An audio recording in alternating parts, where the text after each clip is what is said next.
couple weeks away, but early voting began in Texas today. 22 News reporter Kate Walsh explains how a Supreme Court decision could keep some voters away from the polls. Texas voters now have to show a photo ID before getting a ballot.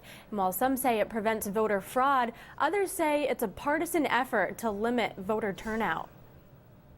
Because of this Supreme Court ruling, states can now start to determine who gets in to vote and who doesn't. Texas voters must show a government-issued photo ID to get a ballot.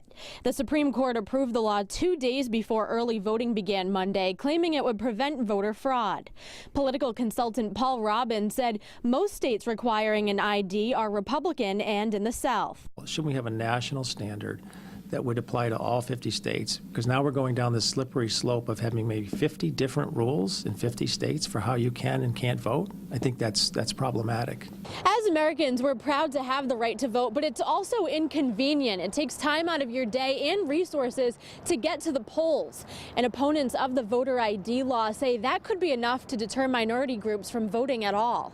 State Representative Ben Swan said this could be considered a poll tax, voters paying for an ID to vote.